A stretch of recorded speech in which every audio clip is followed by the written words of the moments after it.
fight the demons in my mind. I'll prevail with every battle if I'm right. Try to bait him with the bow, it ain't really working. Oh, that hit him. Let's get our stand back. Bow.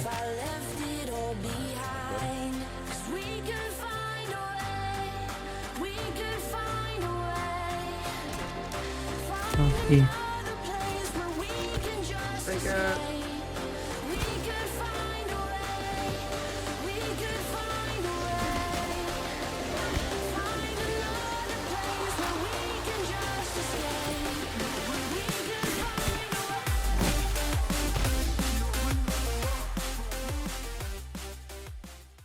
Hello guys, Termex here, and welcome back to another New World video. But today's video will be going over my Greatsword bow build, a very weird combo of two weapons that not a lot of people think of when you hear the word Greatsword. I do not see a lot of people using Greatsword bow, and I kind of wanted to challenge myself and make this work, because it does seem pretty cool. It seems like an awkward combo, and you know, you're very used to rapier bow, maybe even rapier spear, spear bow, you know, the trifecta of dexterity weapons that people constantly use. But while I go over some of these things, I will show some clips on screen of how this build functions. Ignore the earlier clips where I'm using Calamity Counter. I did come to realize that ability is dog shit. It's the biggest piece of dog shit When you're trying to actually use a bow build, and I swapped it out for something much better that I'll get into later. Now, I guess the first thing I do want to go over is my armor. I do have the Solemn Cowl, the I don't know how to pronounce that, and Grasping Futility. All three of these are from the PvP track. All three of these have Shirking Heals, Resilience, and some form of Refreshing. We have normal Refreshing on the light, and then Refreshing Evasion on the medium. For the pants, I do have the regular pants with Constitution as well. These have Resilient, Shirking Fortification, and Refreshing. You may have already seen my video on the regular pants, and if you didn't, click in the top right about now. Teach you guys how to get those rather quickly. And then finally, my boots are just random Shadewalker boots that have the Empowering Explosive Arrow, Shirking Fortification, and Vigor. I really wish that Vigor was Resilient, then I would have 5 Resilient, and I would probably be better at PvP,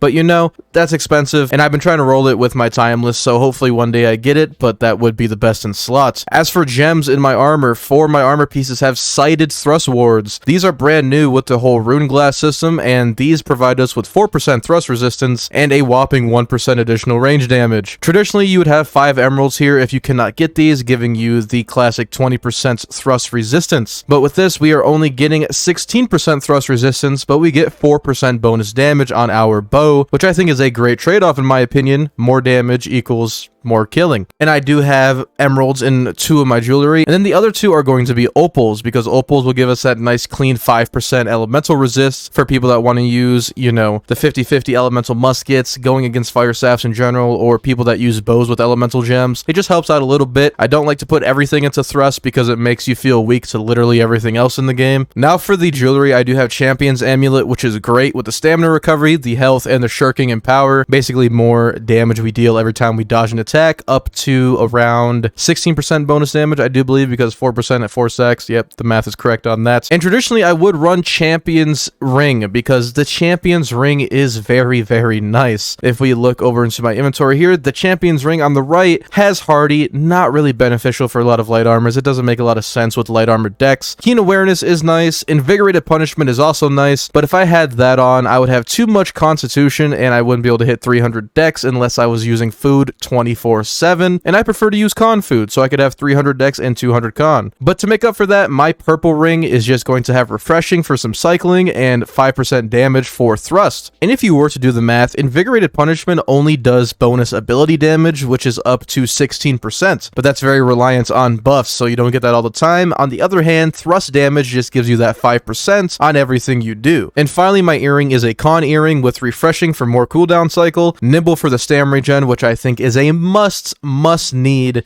if you are playing this game in light armor. Do not skimp out on your earring.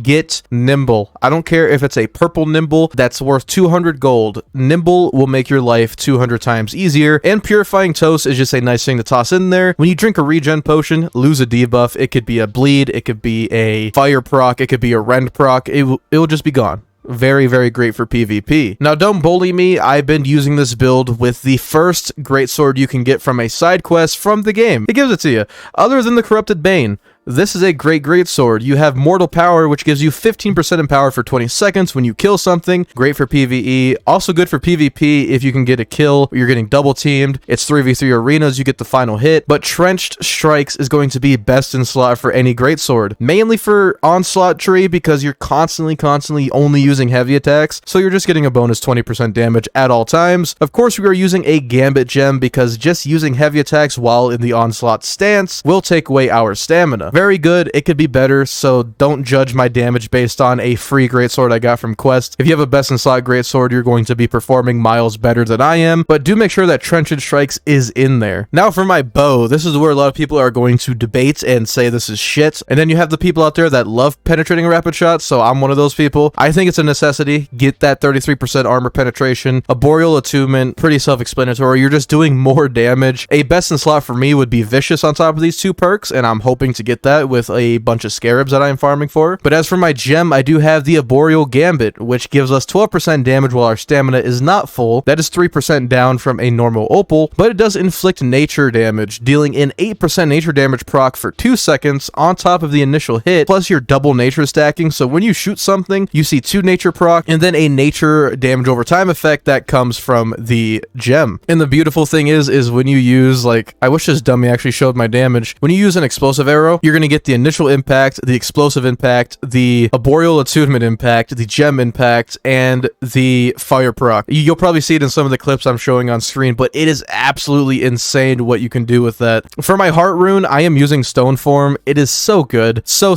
good. I did farm up all the other runes, and I'm going to be testing more with those in the future, and I will be making videos on these once I actually, you know, get them up to par, but they seem all pretty cool. Right now, I know Detonate's really popular, but I love the fact with Stone Form, it's basically a second life for light armor. Yes, it makes you tankier. Yes, you are immune to crowd control and staggers, but what people aren't necessarily paying attention to is this can easily get you out of any bad situation. If you're Void Gauntlet rooted, click G, you're out of it. You get Ice Walled, click G, you're out of it. You get stuck in that annoying hammer stun lock that people do, click G and get out of it. It is so damn good. If you want more in-depth stuff on this, also video in the top right, I just covered this and how to get it. Very nice. Now as for my consumable slots, I do run potion, regen potion, hearty meal, and usually water just to hold it for the weight, but this last slot is usually dedicated to a bomb and, you know, elemental dust, gemstone dust, stuff like that, so when I'm mid-fight, I could pop it when I do see necessary. And for arrows, if I'm doing PvE, I run irons. If I'm running PvP, it's orichalcum or star metal. Very, you know, obvious stuff here, but people do want to know. So my dexterity is 308, my constitution is 161, so at any given time, I could pop a 40 con food, and we will be at 308 dex and 201 con, giving us that bonus 10% of physical and elemental armor, which is great. I'm not going to explain all the attributes because people know what these do by now. You guys are caught up to speed. First of all, bow build. This is very similar to my Brimstone Ready bow build, basically the same thing. Some key things you want to look at here is Skirmisher. We are not using Evade Shot. I know Evade Shot's really popular and it works with a bunch of builds, but I personally prefer the damage of Explo Arrow and the consistency of Penetrating Shot. Now you could swap out Penetrating for Evade, but I would keep Rapid Shot and Explo Arrow personally, especially with our armor with the Empowering Explo Arrow, because it's going to give us that bonus damage, and this thing already hits like a truck on a lot of people. But other than that, you have Haste over here with Dodge and Weave. You have Mark, so when people have a debuff, you do 10% more damage. Archer Speed, so when you swap to your bow, you're just faster. Bullseye is great for crit chance, and obviously Concussion I think is a necessity because you deal 20% more damage on a headshot, which is great, and you get your arrows back, so you don't have to spend as much resources and or money on ammo. But here is the whole tree screen. You could just copy this and read it for yourselves in game. Moving over to the Greatsword, it is not 20. It is very close to 20. Brimstone's been out for like 4 days. Cut me some slack. I don't always level this up. This is what the tree is looking like here. Now the main thing I'll go into is a Defiant Stance tree, because you're not going to be in Defiant Stance very much, only when you need stam and you want to recover from a mid-fight situation. So what you want to do is when you get low on stam, use Steadfast Strike, roll away and get your stam back. You have that a little bit of Fortify to maintain your health. Very nice. Now you don't know why Steadfast is great. I'm going to tell you right here. If you stam drain yourself with bow, if you are low on stam and you hit both of these hits, you are max stam. I don't know what it is. It only says 20 stam per hit and you're hitting them twice. I guess by the time you're done doing the attack, your stam's already regenning on top of the 40 bonus stam. So I guess that is very good. good. On top of that, we do have the recovery, which is going to give us the bonus strikes, and we're actually healed for our first strike, which is going to add more survivability onto the Greatsword. And for the final point, by the way, since I'm not 20, put it into the refresh, because when you hit this, it will reduce all your other cooldowns. That's the last point I need. Want to make that clear. Over to Relentless Rush. This is great. You're going to be opening a lot of things with this, because when you hit this and you're already in onslaught from aggressive shift, which is just hitting a heavy attack, you will actually root them and gain some in power for 10 seconds, which is great. You do get Step and Strike, where every time we dodge with the Greatsword, we just get a free 10% in power for the next 3 hits. Self-explanatory, really, really good. We have Heavy Blade for the armor penetration on charged heavies, and charged heavies are going to be the main form of damage. Swift Onslaught will just give us haste every time we use an ability. Obviously, we're using bow. We got to maintain distance, but we could also use this in a very aggressive manner to finish people off that are running, and then charge in with the Steadfast. We have Keen Posture, of course, for the free critical hit that it provides when you hit onslaughts. Critical Comeback is necessity for me. You get energized, and you get 5 stam and 5% base health per second for 5 seconds every time you hit a crit. And since you get a guaranteed crit from Keen Posture, you can see where those two add up and give you very nice health regen. Then finally, we do have Skyward. Skyward is basically going to rend them. 2 stacks if you're not an onslaught, 3 stacks if you are. So it's either 10% rend or a 15% rend. And then I do have the follow-up attack for the AoE, and then the Sickening Slash to counter healers. Give them that 20% healing